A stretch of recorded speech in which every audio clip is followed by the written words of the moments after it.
Minds and views. Great minds discuss ideas. എപ്പോഴും നമ്മൾ വലിയ വലിയ സ്പീച്ചിലൊക്കെ എപ്പോഴും കേൾക്കുന്നതാണ്. വലിയ മനസ്സുകൾ വലിയ ആശയങ്ങളെ പറ്റിയാണ് ചർച്ച ചെയ്യാറുള്ളത്. അതായത് ജീവിതത്തിൽ വിജയിച്ചവർ ചർച്ച ചെയ്യുന്നത് എപ്പോഴും പലതരം ആശയങ്ങളെ പറ്റിയായിരിക്കും. എല്ലാവർക്കും അറിയുന്നതാണ് ഡോക്ടർ APJ അബ്ദുൽ കലാം.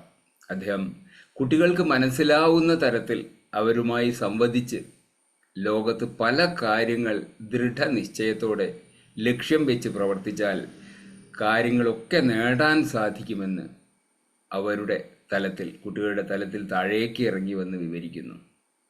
വലിയ കാര്യങ്ങളോ അദ്ദേഹം ചിലപ്പോൾ ചെറിയ കുട്ടികളോടും പറയാറുണ്ട്. അതുപോലെ തന്നെ രാജ്യത്തിൻ്റെ വലിയ സുരക്ഷാ കാര്യങ്ങൾ രാജ്യത്തിൻ്റെ വലിയവരോടും പുറത്തുള്ള രാജ്യത്തലവന്മാരോടും വളരെ സീരിയസ് ആയിട്ട് തന്നെ അദ്ദേഹം സംസാരിക്കുന്നു. ജീവിത വിജയവും രാജ്യവിജയവും നേടിയവർ അങ്ങനെയാണ്. Average minds discuss events. നമ്മൾ സാധാരണ മനസ്സുകൾ, ഇത്രയൊന്നും വലിയ കാര്യങ്ങൾ തലയിലൂടെ പോവാത്ത സാധാരണ മനസ്സുകളോ പല പല സംഭവങ്ങളെ പറ്റിയാണ് അവർ ചർച്ച ചെയ്യാറുള്ളത്. Small minds discuss people. ചെറിയ മനസ്സുകളോ അവർക്ക് ചെറിയ ചെറിയ ഗോസിപ്പുകൾ, മറ്റുള്ളവരുടെ കാര്യങ്ങളെ പറ്റിയൊക്കെയാണ് അവർ ചർച്ച ചെയ്യാറുള്ളത്. നമ്മൾ ഏത് തരത്തിലുള്ള മനസ്സിൻ്റെ ഉടമകളാണ് എന്നതിന് അനുസരിച്ചിരിക്കും നമ്മുടെ ചിന്തകളും ചർച്ചകളും പ്രവർത്തനങ്ങളും ഒക്കെ. വലിയ മനസ്സാണെങ്കിൽ പലതരം ആശയങ്ങളും ഭാവിയിൽ എന്ത് ചെയ്യണമെന്നതിൻ്റെ പ്ലാനും ഒക്കെ ആവും ചർച്ചാ വിഷയം. സാധാരണക്കാർ നേരത്തെ പറഞ്ഞ പോലെ നടന്ന സംഭവങ്ങൾ, കഴിഞ്ഞുപോയ കാര്യങ്ങൾ, അതിലെ പോരായ്മകൾ, പിഴവുകൾ എന്നിവ ചർച്ച ചെയ്യും. എന്നാൽ ചെറിയ മനസ്സുകൾ മറ്റുള്ള മനുഷ്യരെ പറ്റി, കഴിഞ്ഞുപോയ കാര്യങ്ങളിൽ അവരുടെ പെർഫോമൻസിനെ പറ്റി, കുറ്റങ്ങൾ, കുറവുകൾ എന്നിവയാവും. നമ്മൾ ഏത് കാറ്റഗറിയാണ്, നമ്മൾ ഏത് കാറ്റഗറി ആവണം എന്ന് നാം ചിന്തിക്കണം, വിശകലനം ചെയ്യണം. ചിന്തകൾ മാറ്റേണ്ടതുണ്ടോ? എന്തൊക്കെ ഞാൻ മാറ്റണം? മാനസികമായി ഉയരേണ്ടേ? തീരുമാനിക്കണം, നടപ്പിൽ വരുത്തണം. ആരും പെർഫെക്റ്റ് അല്ല, എല്ലാവരും സ്റ്റുഡൻസാണ്. ഓരോ ദിവസവും ഓരോ നിമിഷവും നമ്മളെല്ലാം പഠിക്കുകയാണ്. അതാണ് ഞാൻ 5 വർഷമായി മൈൻഡ് പ്ലസിൽ അറ്റൻഡ് ചെയ്യുന്നുണ്ട്, 1ാമത്തെ ദിവസം മുതൽ വിനോദ് സാറൊക്കെ. എന്നിട്ടും നമ്മൾ കാര്യങ്ങൾ കുറച്ചുകൂടി നന്നാക്കാനുള്ള ശ്രമത്തിലാണ്. Self control. If you can learn self control you can master anything. Buddha പറഞ്ഞതാണ്. സ്വയം നിയന്ത്രിക്കാൻ പഠിച്ചാൽ ഏത് കാര്യമായാലും അതിൽ നമുക്ക് പരിജ്ഞാനവും നൈപുണ്യവും നേടാൻ സാധിക്കും എന്നതിൽ ഒരു സംശയമില്ല. ദേഷ്യം പിടിക്കുന്ന കാര്യത്തിലോ പേടിയുടെ കാര്യത്തിലോ പുതിയ കാര്യങ്ങൾ ആരംഭിക്കുന്നതിനോ ചിലപ്പോൾ മടിയുണ്ടാവും. മടിയുണ്ടെങ്കിലോ എല്ലാം നീട്ടിവെക്കുന്ന സ്വഭാവക്കാരനാണെങ്കിലോ ഒക്കെ സ്വയം ഒരു നിയന്ത്രണം കൊണ്ടുവരികയാണെങ്കിൽ, തീരുമാനിച്ച് അത് ഉറയ്ക്കുകയാണെങ്കിൽ, മനസ്സിൽ ഉറപ്പിച്ച് നിൽക്കുകയാണെങ്കിൽ അതിൽ വൈദഗ്ധ്യം നേടാൻ സാധിക്കും, അഥവാ വിജയിക്കാൻ കഴിയും. ഒരിക്കൽ സ്വയം പണ്ഡിതനെന്ന് നടിക്കുന്ന ഒരാൾ സെൻ ഗുരുവിനെ കുറിച്ച് അന്വേഷിക്കുവാൻ പോയി. അയാൾക്ക് എപ്പോഴും സംശയങ്ങളും കാര്യങ്ങളുമാണ്. സെൻ ഗുരു സംസാരിച്ചു കൊണ്ടിരിക്കുമ്പോൾ പണ്ഡിതൻ പലപ്പോഴും ഇടപെട്ട് സ്വന്തം അഭിപ്രായം എഴുന്നള്ളിക്കുമായിരുന്നു. ഒടുവിൽ സെൻ ഗുരു സംസാരം നിർത്തി ആ പണ്ഡിതന് ഒന്ന് പരീക്ഷിക്കാമെന്ന് കരുതി ചായ കൊടുക്കാൻ തുടങ്ങി. അയാൾ പാത്രം നിറയെ ഒഴിച്ചു. പാത്രം നിറഞ്ഞ് കവിയുന്നത് വരെ ഒഴിച്ചുകൊണ്ടിരുന്നു. നിർത്തൂ, അങ്ങ് ഇങ്ങനെ ഒഴിച്ചാൽ ചായ മുഴുവൻ പുറത്തു പോവില്ലേ എന്ന് പണ്ഡിതൻ പറഞ്ഞു. പാനപാത്രം നിറഞ്ഞു, ഇനി ഒഴിക്കാൻ കഴിയില്ല. അത് ഈ കപ്പ് പോലെ നിങ്ങളും നിങ്ങളുടെ സ്വന്തം അഭിപ്രായങ്ങൾ കൊണ്ട് നിറഞ്ഞിരിക്കുന്നു എന്ന് സെൻ ഗുരു പണ്ഡിതന് മറുപടി കൊടുത്തു. ആദ്യം നിങ്ങളുടെ കപ്പ് കാലിയാക്കി, ഇല്ല എങ്കിൽ നിങ്ങൾക്ക് എങ്ങനെ എൻ്റെ കപ്പ് ചായയുടെ രുചി കൃത്യമായി അറിയാൻ കഴിയും? അതാണ് അദ്ദേഹം ചോദിച്ചിരുന്നത്. തുറന്ന മനസ്സിൻ്റെ ഉടമകൾ നമ്മൾ എപ്പോഴും തുറന്ന മനസ്സിൻ്റെ ഉടമകളായിരിക്കണം. അവർക്കേ മറ്റുള്ളവരുടെ അഭിപ്രായങ്ങൾ കേൾക്കുവാനും സ്വീകരിക്കുവാനും സാധിക്കൂ. അതിന് നാം തയ്യാറല്ലെങ്കിൽ ഒരിക്കലും പുതിയ ആശയങ്ങൾ കേൾക്കാനും മനസ്സിലാക്കാനും നമുക്ക് സാധിക്കില്ല. മാനസികമായി ഒരിക്കലും ഉയരാനും സാധിക്കില്ല. Conquer. Conquer your mind or it will conquer you. നമ്മുടെ ചിന്തകളെയും മനസ്സിൻ്റെ കാടു കയറലിനെയും ഒരു കടിഞ്ഞാണിടാൻ നമുക്ക് സാധിക്കണം. അതായത് മനസ്സിനെ കീഴടക്കണം. എന്നാൽ മാത്രമേ നമ്മുടെ വികാര വിചാരങ്ങളെയും ചിന്തകളെയും നിയന്ത്രിക്കാൻ നമുക്ക് സാധിക്കൂ. ഇതിന് നമുക്ക് സാധിച്ചില്ലെങ്കിൽ മനസ്സ് നമ്മളെ കീഴടക്കും. മനസ്സിലേക്ക് കടന്നു വരുന്ന ചിന്തകളെ കടന്നു പോവാൻ അനുവദിച്ചാൽ മാത്രം മതി. വലിയ ടെൻഷനോ സ്ട്രെസ്സോ ഒന്നും എടുക്കണ്ട. ആവശ്യമുള്ളത് മാത്രം നാം എടുക്കുക, ഉപയോഗിക്കുക. നമ്മുടെ മനസ്സിൽ പുറത്തു നിന്നുള്ള വേസ്റ്റ് ഡംപ് ചെയ്യാൻ നമ്മൾ അനുവദിക്കരുത്. അനാവശ്യമായത് ഒഴിവാക്കുക. Just allow the thoughts to come and go. ഒരു മുതിർന്ന സന്യാസിയും ഒരു ചെറിയ പ്രായം കുറഞ്ഞ സന്യാസിയും ഒരുമിച്ച് യാത്ര ചെയ്യുകയായിരുന്നു. ഈ കഥ നമ്മൾ കേട്ടതാണ് കേട്ടോ, എന്നാലും ഈ അവസരത്തിന് യോജിച്ചതാണെന്നുള്ളത് കൊണ്ട് ഷെയർ ചെയ്യുന്നു. അവർ ശക്തമായ ഒഴുക്കുള്ള ഒരു നദിക്കരയിലെത്തി. സന്യാസിമാർ നദി മുറിച്ചു കിടക്കാൻ ഒരുങ്ങുമ്പോൾ വളരെ ചെറുപ്പക്കാരിയും സുന്ദരിയുമായ ഒരു സ്ത്രീയും കിടക്കാൻ ശ്രമിക്കുന്നത് കണ്ടു. മറുവശത്തേക്ക് കിടക്കുവാൻ സഹായിക്കാമോ എന്ന് ആ യുവതി ചോദിച്ചു. ഒരു സ്ത്രീയെയും തൊടില്ലെന്ന് പ്രതിജ്ഞ എടുത്തിരുന്നതിനാൽ രണ്ട് സന്യാസിമാരും പരസ്പരം നോക്കി എന്തു ചെയ്യാമെന്നുള്ള ആലോചനയിൽ. പിന്നെ ഒരു വാക്കുപോലും പറയാതെ മുതിർന്ന സന്യാസി എന്ത് ചെയ്തു? ആ സ്ത്രീയെ എടുത്ത് നദിക്ക് കുറുകെ കൊണ്ടുപോയി. മറുകരയിൽ പതുക്കെ നിർത്തി യാത്ര ഒന്നും സംഭവിക്കാത്ത മട്ടിൽ യാത്ര തുടരുകയും ചെയ്തു. എന്താണ് സംഭവിച്ചതെന്ന് ഇളയ സന്യാസിക്ക് കൃത്യമായി വിശ്വസിക്കാനായില്ല.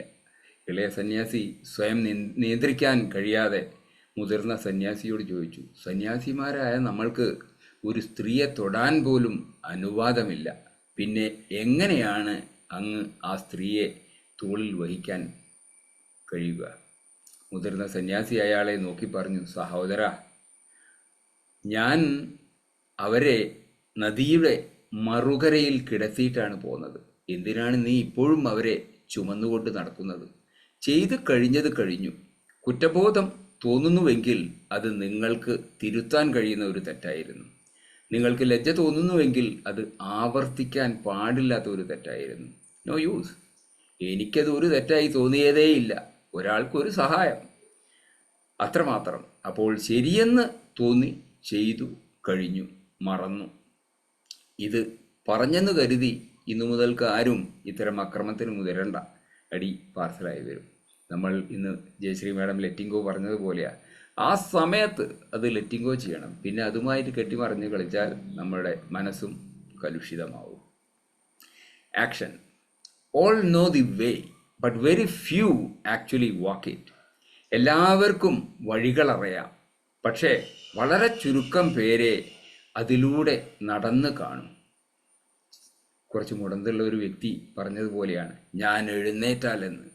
അയാൾക്ക് എഴുന്നേൽക്കാൻ വയ്യ, എല്ലാവർക്കും അറിയാം. അതുപോലെയാണ് നമ്മളുടെ എക്സിക്യൂഷൻ പാർട്ടാണ് ശ്രദ്ധിക്കേണ്ടത്. ഒരു വർഷമായി മൈൻഡ് പ്ലസ് അറ്റൻഡ് ചെയ്യുന്നു, റിസൾട്ട് കിട്ടുന്നില്ല. കാരണം എന്ത്? പ്രാക്ടീസ് ചെയ്യുന്നില്ലേ എന്നുള്ളതാണ് അതിൻ്റെ ക്വസ്റ്റ്യൻ. എല്ലാ ദിവസവും സെഷൻ ശ്രദ്ധിച്ച് കേൾക്കാറുണ്ടോ? അതുപോലെ തന്നെ മെഡിറ്റേഷൻ കൃത്യമായി ഫുൾ ഹാർട്ടഡായിട്ട് ചെയ്യാറുണ്ടോ? അതായത് മാർഷ്യൽ ആർട്സ് അല്ലെങ്കിൽ കളരി, കുംഫു ഒക്കെ പഠിച്ചവരുണ്ട്. പക്ഷേ ഫൈറ്റിൽ ആരാണ് ജയിക്കുന്നത്? കൃത്യമായ പ്രാക്ടീസ് ചെയ്യുന്നവനും സ്പീഡുള്ളവനും ആയിരിക്കും. അതിനാൽ ജീവിതത്തിൽ കാര്യങ്ങൾ അറിഞ്ഞതുകൊണ്ട് മാത്രം ഒരു ഗുണവുമില്ല. എനിക്കതറിയാം, ഇതറിയാം, ബട്ട് നോ യൂസ്. എടുത്ത് പ്രയോഗിക്കേണ്ട സമയത്ത് അത് പ്രയോഗിക്കണം. NLP അറ്റൻഡ് ചെയ്തിട്ടുണ്ട്. എന്നാൽ പ്രശ്നങ്ങൾ വരുമ്പോൾ NLPയിൽ പഠിച്ച ടെക്നിക്സ് അപ്ലൈ ചെയ്ത് പരിഹാരം കാണുമ്പോൾ മാത്രം ജീവിതം എളുപ്പമാകുന്നു, സന്തോഷകരമാകുന്നു, വിജയിക്കുന്നു.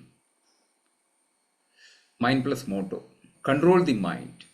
അതാണ് മെയിനായിട്ട് മൈൻഡ് പ്ലസിൽ എപ്പോഴും പറയുന്നത്. Should have a check through mind control exercises. Do proper meditation. Control emotions. വികാര വിചാരങ്ങളെ ഒന്ന് നിയന്ത്രിക്കുക. ഇപ്പം പവർ ഓഫ് പോസ് ഒക്കെ എപ്പോഴും നമ്മൾ അപ്ലൈ ചെയ്യുന്നതാണ്. അതുപോലെ live in the present, mindfulness. ഞാൻ അധികം എക്സ്പ്ലെയിൻ ചെയ്തില്ല അത്. No over thinking, be mindful. ഇന്നലത്തെ വിഷമങ്ങൾ വിടുക. അതുപോലെ തന്നെ നാളത്തെ കാര്യങ്ങൾ ആലോചിച്ച് വിഷമിക്കുക. ഇന്ന് വേണ്ട പോലെ കാര്യങ്ങൾ കൃത്യമായി ആലോചിച്ച് പ്രവർത്തിക്കുകയാണ് വേണ്ടത്. എല്ലാം ശരിയാക്കി നാളെ ജീവിക്കാം അല്ലെങ്കിൽ നാളെ സന്തോഷിക്കാം എന്ന് വെച്ചാൽ താങ്കളുടെ ജീവിതം വേഴാമ്പൽ മഴയ്ക്ക് കാത്തിരിക്കുന്നത് പോലെയാണ്. ഒരിക്കലും കാത്തിരിപ്പ് തീരില്ല. ഒരിക്കലും സന്തോഷിക്കുവാൻ നമുക്ക് സമയവും കിട്ടില്ല. Be a role model. എവിടെയാണോ ഉള്ളത് അവിടെ നല്ല രീതിയിൽ പെരുമാറുക, സംസാരിക്കുക, സന്തോഷിക്കുക. മറ്റെന്ത് വേണം നമുക്ക്? രണ്ടുപേർ ഒരു സെൻ ഗുരുവിൻ്റെ കഥ തന്നെയാണ് വീണ്ടും ഞാൻ എടുക്കുന്നത്. രണ്ടുപേർ ഒരു സെൻ ഗുരുവിനെ കാണാൻ പോകുന്നു. ആദ്യത്തെ ആൾ ചോദിച്ചു, ഞാൻ ഈ പട്ടണത്തിലേക്ക് താമസം മാറാൻ ആലോചിക്കുകയാണ്, അതെങ്ങനെയുണ്ട് ഗുരു? സെൻ ഗുരു ചോദിച്ചു, നിങ്ങളുടെ പഴയ പട്ടണം എങ്ങനെയായിരുന്നു? ആദ്യത്തെ മനുഷ്യൻ മറുപടി പറഞ്ഞു, അത് ഭയങ്കരമായിരുന്നു. എല്ലാവരും വെറുപ്പുള്ളവരായിരുന്നു, വളരെ മോശക്കാരായിരുന്നു. എനിക്ക് അത് വെറുപ്പായിരുന്നു. സെൻഗുരു പറയുന്നു, ഈ പട്ടണം ഏതാണ്ട് അതുപോലെ തന്നെയാണ്. നിങ്ങൾ ഇവിടേക്ക് താമസം മാറണമെന്ന് ഞാൻ കരുതുന്നില്ല. ആദ്യത്തെ ആൾ പോകുന്നു. രണ്ടാമത്തെ ആൾ അകത്തേക്ക് വരുന്നു. രണ്ടാമത്തെ ആൾ ചോദിച്ചു, ഗുരു, ഞാൻ ഈ പട്ടണത്തിലേക്ക് താമസം മാറാൻ ആലോചിക്കുകയാണ്, അത് എങ്ങനെയുണ്ട്? സെൻഗുരു ചോദിച്ചു, നിങ്ങളുടെ പഴയ പട്ടണം എങ്ങനെയായിരുന്നു? രണ്ടാമത്തെ ആൾ മറുപടി നൽകുന്നു, അത് വളരെ അതിശയകരമായിരുന്നു. എല്ലാവരും സൗഹൃദപരമായിരുന്നു. എന്നോടുള്ള പെരുമാറ്റവും പ്രവർത്തനവും എല്ലാം. ഞാൻ സന്തോഷവാനുമായിരുന്നു. ഇപ്പോൾ ഒരു മാറ്റത്തിൽ താല്പര്യമുണ്ട്. സെൻഗുരു പറയുന്നു, ഈ പട്ടണം ഏതാണ്ട് അതുപോലെ തന്നെയാണ്. നിങ്ങൾക്ക് ഇവിടെ ഇഷ്ടപ്പെടുമെന്ന് ഞാൻ കരുതുന്നു. നമ്മൾ അന്വേഷിക്കുന്നത് നമ്മൾ കണ്ടെത്തുന്നതാണ്. നിങ്ങൾ എന്ത് ചിന്തിക്കുന്നു, എന്ത് ചെയ്യുന്നു, എങ്ങനെ ചെയ്യുന്നു എന്നതാണ് പ്രധാനം. അതുപോലെ ഇരിക്കും തിരിച്ചു കിട്ടുന്നതും. അയൽപക്കം നന്നാവണമെങ്കിൽ നമ്മൾ നന്നാവണം. Mind your business. നമ്മൾ ദേഷ്യത്തിലും നല്ല രീതിയിലും ഒക്കെ പലപ്പോഴും പറയുന്നതാണ്. സ്വന്തം കാര്യം ഫോക്കസ് ചെയ്ത് ചെയ്യേണ്ട കാര്യങ്ങൾ സമയാസമയത്ത് ചെയ്യുക. Do your duty first. ആദ്യമായി നമ്മുടെ കടമകൾ ചെയ്യുക. Don't bother about what others do or say. മറ്റുള്ളവർ പറയുന്നതും ചെയ്യുന്നതും കാര്യമാക്കേണ്ട ആവശ്യമില്ല. Do not compare yourself with others. Intellect. When the mind is peaceful, the intellect is sharp. എല്ലാവരും ചിന്തയ്ക്കും ധ്യാനത്തിനും ഒക്കെ ബ്രഹ്മമുഹൂർത്തവും ഗോൾഡൻ ടൈമും ഒക്കെ നോക്കി നടക്കുന്നവരാണ്. മനസ്സ് ഏറ്റവും പീസ്ഫുള്ളും ഫ്രഷ് ആവുന്നതും നിശബ്ദമായ അന്തരീക്ഷവും എപ്പോഴാണോ ഉള്ളത് ആ സമയത്താണ്. അപ്പോൾ മറ്റുള്ള സമയത്തിലും എത്രയോ സമയം കുറവ് മതി ഫോക്കസ്ഡ് ആവാൻ. Try to be peaceful always. Middle ഈസ്റ്റിൽ നിന്നും നമ്മളെ അജിത് കുമാർ സാറും അല്ലെങ്കിൽ ഷീന എലിസബത്ത് ജോണും പ്രകാശ് പണിക്കർ സാറും അതുപോലെ ഇപ്പം യു കെയിലുള്ള തസ്നീമയുടെ ആയാലും ഇവരൊക്കെ രാവിലെ 3:45 വളരെ ഏർലി മോർണിംഗ് 1:30 മണിക്കൊക്കെയാണ് അറ്റൻഡ് ചെയ്യുന്നത്. അതിനാൽ തന്നെ വേറെ ഒരു ഡിസ്റ്റർബൻസസും നോയ്സസും ഒന്നുമില്ലാത്തതിനാൽ ഈ മെഡിറ്റേഷൻ്റെയും ഒക്കെ എഫക്റ്റ് വളരെ കൂടുതലായിരിക്കും. അതിൻ്റെ റിസൾട്ടും വളരെ കൂടുതലായിരിക്കും. Comforts. The tragedy of human history is decreasing happiness in the midst of increasing comforts. എല്ലാ വീടുകളിലും ഉള്ളതാണ് ഈ ഒരു അവസ്ഥ. ആശ്വാസങ്ങളും അതുപോലെ സുഖലോലുപതയും കൂടുന്നു. അതിനാൽ എന്താണ്? ജീവിതത്തിൽ സന്തോഷം കുറയുന്നു എന്നതാണ്. നമ്മളിപ്പോൾ കുട്ടികൾക്കൊക്കെ ഒരു ഗിഫ്റ്റ് വാങ്ങിക്കൊടുത്താൽ ഒരു അരമണിക്കൂർ 1 മണിക്കൂറേ ഉള്ളൂ, അത് കഴിയുമ്പോഴേ കഴിഞ്ഞു. അവർക്കിതൊന്നും ഒരു വലിയ സംഭവമല്ല. അപ്പം അതിലും വലുതെന്തോ വരാൻ നല്ലത് കിട്ടാനുണ്ട് എന്നുള്ള ഇതാണ് നമ്മളുടെ അവസ്ഥ. അതിനാൽ ഒരു പരിധിയിൽ കവിയാതെ കംഫർട്ട്സിൻ്റെ പിന്നാലെ പോവാതിരിക്കുക. എല്ലാറ്റിനും ഒരു പരിധി വയ്ക്കുക. അത് സന്തോഷമാവട്ടെ, സങ്കടമാവട്ടെ. Situation. Always turn a negative situation into a positive one. അതാണ് നമ്മളെ മൈക്കിൾ ജോർഡാൻ പറഞ്ഞതാണ്. അതാണ് നമുക്ക് വേണ്ട കഴിവ്. നെഗറ്റീവ് സിറ്റുവേഷനെ പോസിറ്റീവ് സിറ്റുവേഷൻ ആക്കാൻ സാധിച്ചാൽ നമ്മുടെ പല വിഷമങ്ങളും പ്രതിസന്ധികളും ഒഴിവാക്കാൻ സാധിക്കും, ഉറപ്പാണ്. As a mind plus member, we have to practice and implement it without fail. ചിരിക്കുന്ന മുഖത്തിൻ്റെ ഈ ബേസ് തന്നെ ഇതാണ്. Tranquility. Happiness is measured by the tranquility of one's mind. Tranquility എന്നാൽ ശാന്തത എന്നാണ് അർത്ഥം. ഒരാളുടെ മനസ്സിൻ്റെ ശാന്തത നോക്കിയാണ് സന്തോഷം അളക്കുന്നത്. The more the evil in a man, the less he will respond to sincere and pure love. നല്ല മനസ്സുള്ള വ്യക്തിക്ക് ആത്മാർത്ഥമായ സ്നേഹം തിരിച്ചറിയുവാനും അതിനോട് നല്ല രീതിയിൽ പ്രതികരിക്കാനും സാധിക്കുകയുള്ളൂ. Mental attitude. Happiness does not depend on external circumstances. It is governed by our mental attitude. Sri ബുദ്ധൻ്റെ വാക്കുകളാണ്. ശ്രദ്ധിക്കുക, നമ്മുടെ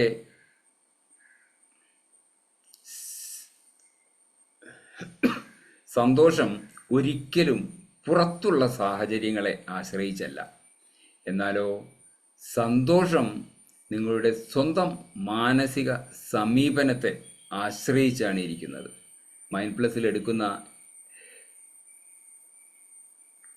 പല വിഷയങ്ങളും വളരെ സുപരിചിതമാണ്. അതുപോലെ തന്നെ ഈ happiness is N inside job എല്ലാവർക്കും അറിയുന്നതാണ്, ഇടയ്ക്കിടയ്ക്ക് എടുക്കുന്നതാണ്.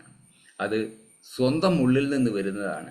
അതിനാൽ ഞാൻ അധികം പറയുന്നില്ല. No your self. ആദ്യം സ്വയം ആരാണെന്ന് അറിയുക. സ്വന്തം സ്വഭാവം എന്തെന്നറിയുക. അത് സ്വയം മനസ്സിലാക്കുക. No your aim or goal. സ്വന്തം ലക്ഷ്യം എന്തെന്നറിയുക. അത് നേടാനുള്ള പ്രവൃത്തികൾ ആത്മാർത്ഥമായി പ്ലാൻ ചെയ്ത് നടപ്പിലാക്കുക. Know your problems and try to find out the solution. Be happy, be cool and be relaxed. ഇത്രയേ ഉള്ളൂ. വളരെ സിമ്പിളാണ്. നമ്മൾ പെട്ടെന്ന് ഒരു പരിഹാരം കണ്ടെത്താൻ സമചിത്തതയോടുകൂടി പ്രവർത്തിക്കുക.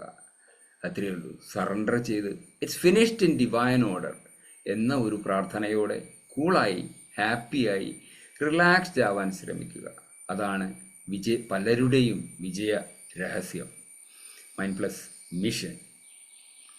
ഇന്നലത്തേതിലും കുറച്ചുകൂടി നല്ല ഞാനാവാൻ ശ്രമിക്കുക. നമ്മൾ എല്ലാവരും അധിക ദിവസവും കേൾക്കുന്നതും നടപ്പിലാക്കാൻ ശ്രമിക്കുന്നതും ഇതുതന്നെയല്ലേ? കുറച്ചുകൂടി സന്തോഷം, അതായത് ഇന്നലത്തേതിലും കുറച്ചുകൂടി സന്തോഷത്തോടു കൂടി ജീവിക്കാൻ ശ്രമിക്കുക. കുറച്ചുകൂടി സമാധാനം, കുറച്ചുകൂടി ഐശ്വര്യം, കുറച്ചുകൂടി നല്ല പെർഫോമൻസ് ഉണ്ടാവാൻ ശ്രമിക്കുക. ഇതാണ് മൈൻഡ് പ്ലസ് ലക്ഷ്യം. നമ്മളെല്ലാം അറ്റൻഡ് ചെയ്യുന്നത് ഇതിന് തന്നെയല്ലേ? ഇനി മെഡിറ്റേഷനിലേക്ക് കിടക്കാം.